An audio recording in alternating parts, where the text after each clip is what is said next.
오늘은 생명의 삶 15일자 하나님이 없는 곳에는 악이 가득합니다 라는 제목으로 함께 말씀의 은혜 나누기를 원합니다. 오늘 본문은 사사기 전체에서 가장 끔찍하고 잔인하며 악랄한 현장의 사건을 보여주고 있습니다. 기브아에서 레위인을 영접한 사람이 아무도 없었지요. 그런데 한 노인이 일을 끝나고 마치다가 보니 나그네가 있는 겁니다. 그래서 그를 보고 자기 집으로 영접하는데 그 노인 역시 에브라임 출신의 동양 사람이었습니다. 무엇을 말하고 있습니까? 결국 기브아 사람들 중에 나그네를 영접한 사람은 한 명도 없었고 결국 타지 사람이 레위인을 영접하게 된 것이죠. 노인이 레위인에게 어디로 가느냐라고 이야기를 했을 때 레위인이 에브라임 산지 구석으로 간다라고 말하면서 덧붙여 말하기를 이제 여호와의 집으로 가는 중입니다라고 이야기를 합니다. 사실 이 레위인은 여호와의 집으로 가는 게 아니라 본인의 집에 가는 거죠. 본인의 집인 에브라임 산지 구석으로 가는 중입니다. 그런데 왜 레위인은 여호와의 집에 간다고 이야기를 했을까요?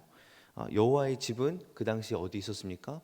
실로에 있었고 실로는 에브라임 산지와 가까웠기 때문에 레위인이 여호와의 집이 있는 쪽으로 간다라고 이야기했을 수도 있고 아니면 레위인이 자신의 좀 체면을 차리기 위해서 그 노인에게 있어 보이려고 나는 레위인인데 여호와의 집에 가서 여호와를 섬긴다 약간 이런 뉘앙스로 자신을 포장했을 수도 있습니다. 그렇게 해서 결국 레위인은 이 노인의 집에 머물게 됩니다. 그런데 그때 그 성읍의 불량배들이 집을 에워싸고 노인에게 요청을 하며 외치죠. 이 집에 들어온 남자를 끌어내라. 우리가 이 남자와 관계하리라 라고 말을 합니다. 이 불량배의 원어를 보면 멸망의 자손들이다 라고 이야기를 하고 있습니다. 그러니까 이스라엘 사람이고 또 하나님 택한 백성이라고 이야기하지만 멸망의 자손이라고 성경은 특별히 지칭하고 있습니다. 이 불량배들은 여자를 보고 온 게 아니라 지금 이 남자 레위인을 보고 찾아온 것이죠. 동성애를 위해서 남자를 끌어내라 라고 이야기를 합니다. 여러분 말씀을 볼 때 무엇이 연상되고 떠오르십니까? 창세기 19장에 소돔의 불량배들이 롯에게 찾아온 천사들을 요구하면서 그를 내어놓으라 우리가 그와 관계하리라 라는 장면이 아주 흡사하고 거의 비슷하리만큼 똑같이 진행이 됩니다.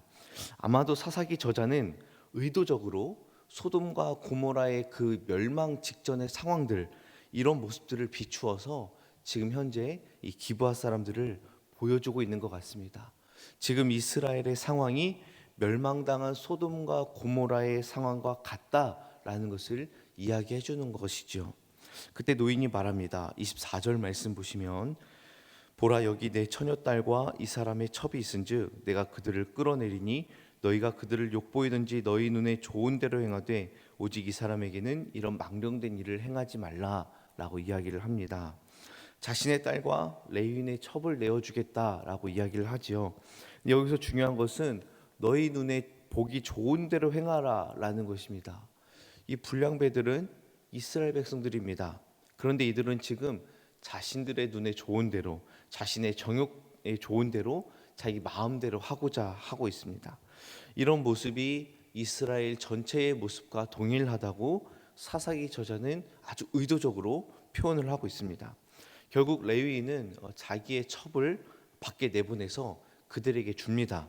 이 여인이 밤새도록 능욕당하고 윤간을 당하면서 결국 동틀대에 풀려나게 되지요.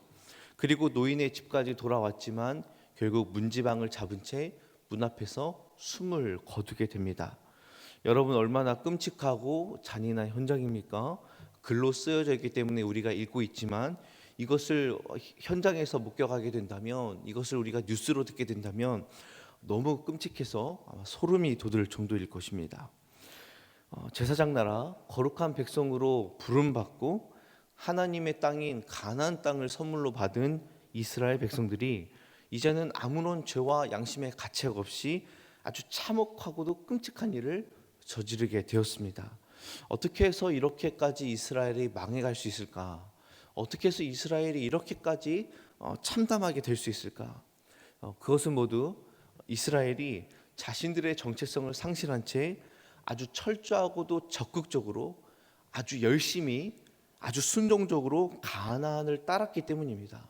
그들이 살다가 어쩌다 보니 가나안화가 된 게 아니라 그들은 철저하게 가나안에 있던 것들을 보고 모방하고 쫓아갔던 것이지요. 이름은 이스라엘이지만 이미 가나안 족속처럼 살아가고 있는 그들의 일상을 지금 사사기 저자는 아주 명백하게 고발하고 있습니다.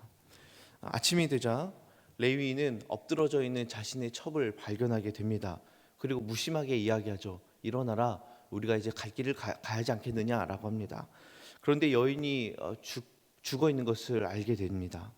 그리고 이 일에 분개하여 시체를 12부분으로 나누어서 12지파에게 보내지요. 시체를 토막내어 이스라엘 전역에 보낸 것은 이런 이야기입니다. 누구든지 이 악한 행동을 처벌하는 전쟁에 참여하지 않는다면, 누구든지 이 악하고 저주된 일에 아무 관심이 없다면 여호와의 저주를 받아서 이 시체처럼 쪼개어지는 저주를 받을 것이다 라는 그런 선언과도 같습니다. 레위인이 하는 여호와의 저주인 것이죠. 얼마나 무서운 저주입니까? 이스라엘 모든 사람들이 경악하며 이 일을 논의하기로 합니다. 여러분, 이 사건에 대해서 먼저 레위인의 반응은 어떻습니까? 무섭고 냉담하리만큼 무심하게 여인을 대했습니다. 여인을 데려올 때만 해도 내가 그에게 친절하게 대하고 다시 잘 설득해서 집으로 데려와야겠다라고 생각했지만 결국 불량배들이 왔을 때에 첩을 밖으로 내보냅니다. 뿐만 아니라 새벽에 이제 동이 트고 나서 이제는 그 여자에게 말하기를 걱정하거나 무슨 일이 있었냐거나 한 게 아니라 잠을 아주 잘 자고 아침에 일어나서 빨리 일어나라 라고 이야기를 하지요. 얼마나 무심합니까? 그리고 나서 그 여인이 죽은 걸 알자 시체를 나누는 일까지 아주 서슴없이 저질렀습니다. 왜 그렇게 행동을 했을까요? 그에게 중요한 것은 죽은 여인이 아니라 자신의 체면을 세우기 위해서 사건을 키워가고 자신의 정당성을 행사하기 위해 이스라엘 전역에 이 사건을 퍼뜨린 것입니다. 왜 성경은 이렇게 잔인하고도 처참한 현장을 가감없이 기록하고 있습니까? 네, 하나님을 떠나고 죄악이 가득한 자들이 어떻게 되어가는지, 어떤 결말을 맞이하게 되는지 아주 적나라하게 보여주기 위함입니다. 그렇다면 이런 사악한 죄를 저지르지 않는 우리들은 상대적으로 깨끗합니까? 우리 자신에게 질문하길 원합니다. 어찌 우리가 나는 깨끗해, 나는 그래도 이 레위인보다는 나아, 이 불량배들보다는 나아라고 우리가 어찌 장담할 수 있겠습니까? 너무나 잔인하고 끔찍한 소식들이 지금 이 시대에도 동일하게 일어나고 있고 그것도 빈번하게 일어나고 있음을 우리는 뉴스를 통해 끊임없이 접하고 있습니다. 우리는 정말 민감하게 먼저 나 자신을 살피고 우리 주변을 잘 살펴서 죄가 우리의 심령 가운데에 틈타고 들어오지 못하도록 우리 가정 안에 이 죄악이 조금이라도 스며들지 않도록 철저하게 죄를 감시하고 죄를 죽이는 일을 해야 될 것입니다. 우리 힘으로는 절대로 안 되지요. 성령께서 나를 도와주시고 성령께서 개입하시고 감시하시고 성령님이 철저하게 책망하시고 깨닫게 할 수 있도록 우리는 날마다 성령을 간구하고 성령을 요청해야 될 줄로 압니다. 그렇지 않으면 한순간에 우리도 넘어질 수 있음을 알아야 되고 우리는 괜찮다, 나는 그 정도까지는 안 되겠지가 아니라 우리는 철저하게 우리 자신의 악함을 알고 하나님 앞에 엎드려야 될 줄로 믿습니다. 혹여나 우리가 이렇게 이야기합니다. 저도 자주 이야기하는 건데요. 제가 연약해서 하나님 죄에 넘어집니다. 제가 연약하니까, 제가 잘 모르니까 죄에 넘어집니다 라고 이야기를 하는데 이런 변명으로 우리의 죄악을 합리화시켜서는 절대로 안 됩니다. 우리는 철저하게 하나님을 붙들고 씨름하며 죄에서 벗어나 거룩한 성도로 살아갈 수 있도록 날마다 주님 앞에 간구해야 될 줄로 믿습니다. 더불어서 우리 사회에도 이런 악행들이 이어지지 않도록 이제는 참혹한 또 비윤리적인 사건들이 끊어지도록 하나님께 간절히 구하며 특별히 한국교회 성도들이 스스로 거룩의 빛을 드러내고 이 사회를 정말 하나님이 기뻐하시는 사회가 될 수 있도록 우리는 날마다 나아가야 될 줄로 압니다. 그리하여 하나님의 진노를 쌓아가는 사회가 아니라 정의와 질서와 자비와 은혜를 쌓아가는 그런 사회가 되기를 소망합니다.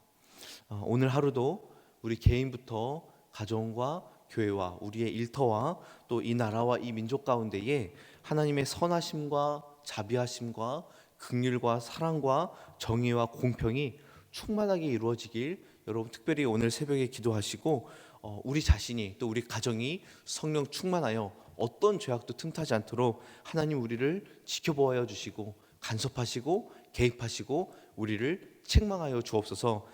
이런 복된 하루 되길 주님의 이름으로 축복합니다. 기도하겠습니다.